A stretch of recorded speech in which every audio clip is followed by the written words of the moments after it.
for their using their taxes. But everybody says are minor issues. I mean, if you have an 18-year-old kid, you put his risk, I mean, his health at risk, you know the damage that alcohol can do to his brain. And we say that from 18 to 24, your brain is growing. So you're willing to put your kid at risk, and his health at risk, because you think it's right that like if we lower it, we have more like accident, we have less accidents, we have less, and we would be more legal. It would be more easy for everyone to get alcohol, and it would be less. Well, that's what I was saying. I was saying if you lower the drinking age to even 20, 19, you can get the parents to say, this is how you do it. You only have one or two at a time. You hydrate. You don't do it on an empty stomach. You know how to do it. You know. But that's what you do when it's illegal. Like when the age limit is 21, you can still, you have the right, if you're with them, to control how much they drink. But if it's like legal, if they're 18 and they're legal, they're not going to ask you. They're just going to go out and drink. It's legal for them to go out and be in the bar and drink, so they don't need your presence.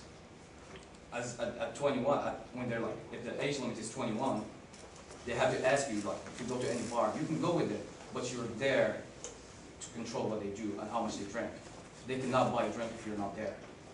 So that's what I'm saying. Like if we lower to 18, we put them strictly at risk, and they don't need your presence to do anything. They're legal. It's legal for them, and they can do it. It's just like smoking cigarettes. They can go and buy it. They don't have to ask you for it. And that's my opinion. Okay. I feel it boils down to our society needs to, curb the freedoms of the young and increase their punishments. Because how are you going to ask a 19-year-old to go fight in Afghanistan, but when they come back home, they can't even have a beer? They have this,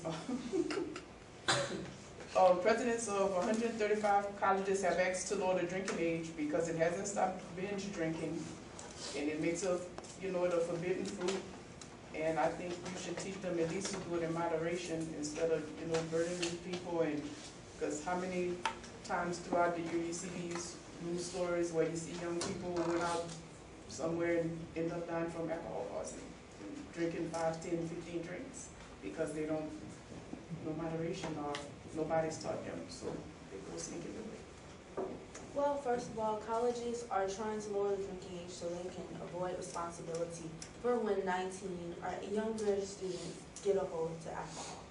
That's what it is. Instead of taking responsibility and knowing it's happening on college campuses, because I'm pretty sure colleges know that frat parties, fraternities, people, organizations that are supposed to uphold responsibility and good morals, I'm pretty sure that they know that they're having parties and they're selling alcohol.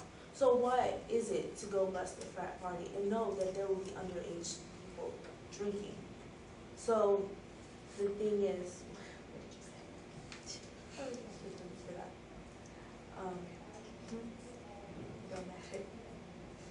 so on college campuses, with anything, there's going to be breaking the law, with anything.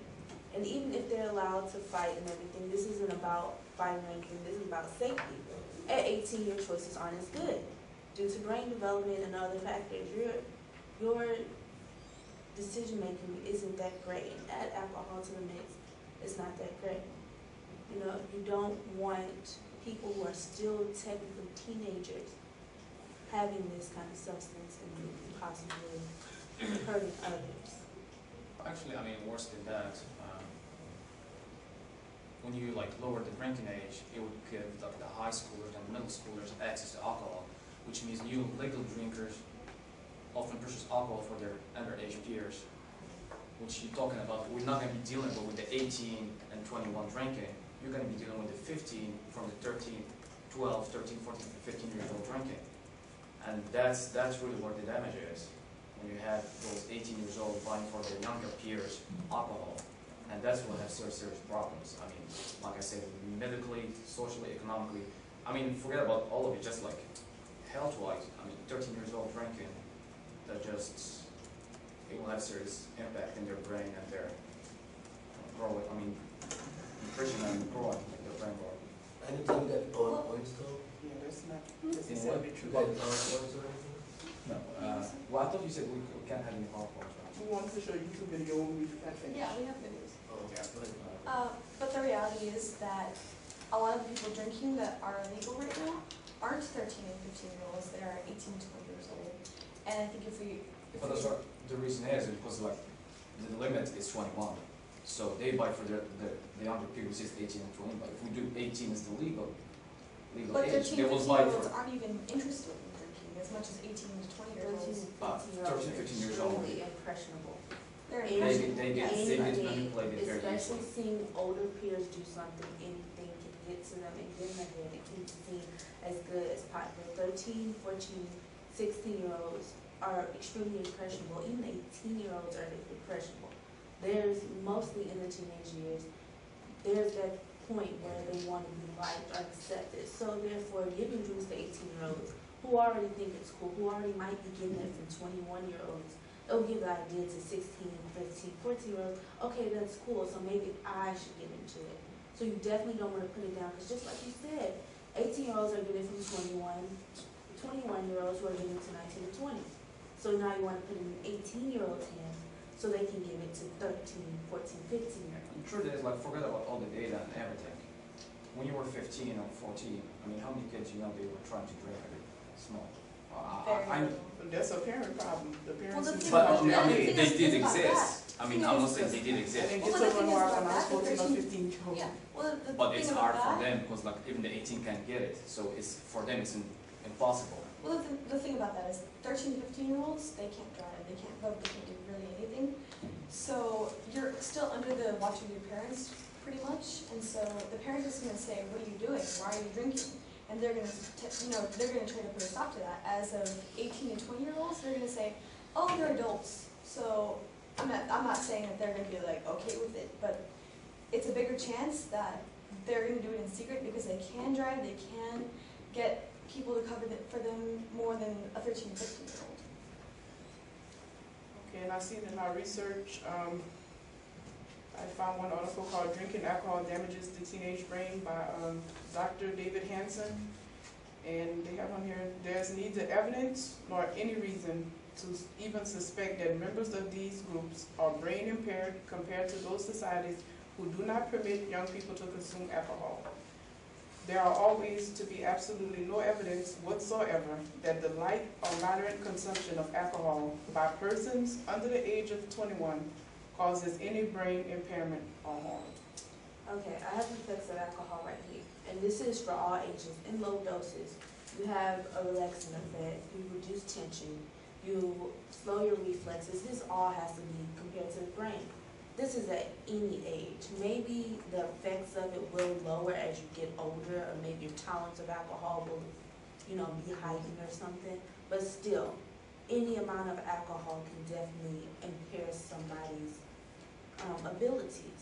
And by putting it in the 18-year-old, to say that nothing's happening to the brain is crazy. Because everyone knows that puberty lasts a long time, and it's a growth in every part of a person's body.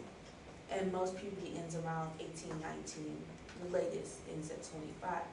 So we know that they're still growing, and even as teenagers can fight, even if they can go to war and everything, this is almost like a safety thing, because we know that they're not completely done developing.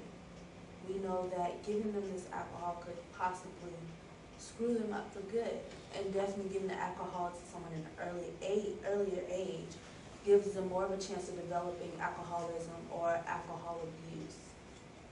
What I think they mean by harm is if the person drinks, well, the reason people here have a lot of problems because they binge drink. They don't do like what most adults or most people in different countries or even here might drink 1 or 2 drinks a day. They go on the weekends on Saturday and sneak and go to Becky's party and go and down 10 Bud Lights. Well, exactly. That's the main reason why we should not lower and mirror Europe for drinking age limits, because the rate of drinking age among U.S. teenagers is way lower than in most European countries, and U.S. teenagers also show equal or lower rates of intoxication or binge drinking than adolescents from most European countries. But I feel like maybe because I'm married to somebody from another country, they drink from a younger age, so they're not, ooh, I'm doing something that's sneaky and good and all that, so they don't do all this thing where they're getting drunk or sneaking off to go because adults are there, they already